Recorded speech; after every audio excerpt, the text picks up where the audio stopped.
Okay, so in session 10 we did all the theory about animation, so we talked about the timeline, talked about keyframes, and in this one we're just going to have some fun. So what we're going to do in this one is literally animate an object using keyframes. So hopefully you understand all the concepts, so let's jump in at the deep end. Okay, so we've looked at the timeline and we've looked at putting keyframes in. Now there's just a few things we need to check before we start animating things. I'm going to come over to the right hand side of the window, to the right hand side of the interface, and just at the bottom down here you'll see there's a little icon that looks like a sort of window with a clock face next to it. Okay, and what I'm going to do is I'm just going to click on that, and that will open up my time configuration window. Now this is the sort of technical stuff really, but the only one you really need to know about, and I'm assuming like me you're in the UK, is you need to change the frame rate. So I'm going to change it so it's PAL. Okay, and what PAL is 25 frames every second. If we're working for America, we would use NTSC, which is 30 frames. There's a lot of technical issues, not going to go into them now, but if you're in the UK, click PAL. If you're in the US, click NTSC. Okay, and then we can also come down here, we can also decide how long our animation is going to be. So because we've changed it from 30 frames to 25 and changed it to PAL, we've changed its length. So I want to make it 100 again. So I'm just going to type in 100, because if you look down here on the timeline, it's now reduced it to 83 down here. So I'm just going to change this here, and I'm going to make it 100. Press return. You can see my timeline has gone back to being 100 frames long. Okay, which at 25 frames a second means that we're looking at 4 seconds of animation. Now you also notice that the frame count is 101, and that's because we've got a frame 0.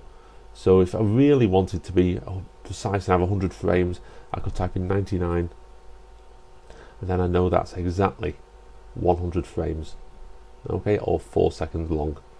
So done that, click OK. So let's animate. So I'm going to come down here, and you can see I've brought in a model of a plane.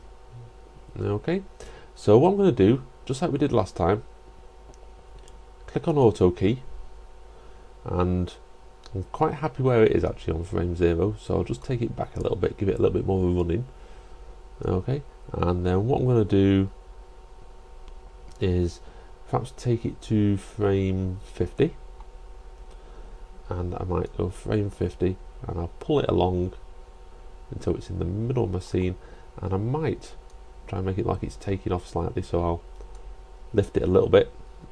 Okay, and you'll see it's automatically put a keyframe in for me here, and it's also put one back in here at frame 0, and then I'm going to go to frame 100, our last frame, or frame 99 as it is now, and I'm just going to pull my plane across a bit more, and perhaps take it down a bit again, just so it looks like it's having a bit of a bumpy ride. And remember if I run out of space in this window here, I can come over here to the hand, okay, and I can just move my window across and come back to the move tool, just move it a little bit more. Okay, so hopefully you've been noticing that it's been changing in all these windows. So if I go back and forth, you can see it animates in all these windows. You can see in the perspective window, it's probably the most dramatic one. You know, you can see what's going on there. It's trying to bounce off. And if I want to see what it looks like, okay, all I've got to do, come down here, and I'm going to press the play button. Okay, and it plays in whichever window I have selected. Okay. So if I press pause, and what I'll do now is I'll just click on the perspective window, just so it plays in that window instead. Click on play.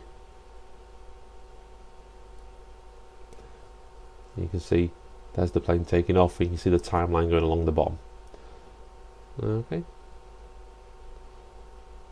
So it comes down, bounces again.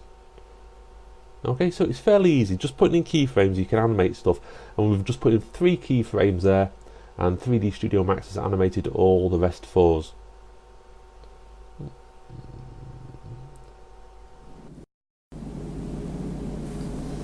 Okay, so that's 2 sessions in doing animation. Now, it's a big topic in Studio Max, it's a big chunk of what Studio Max does, so we're not going to cover it in 5-10 minute tutorials. But hopefully you've done enough to get you up and running.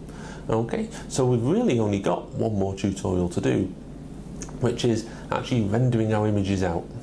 So we'll have a look at that in a minute.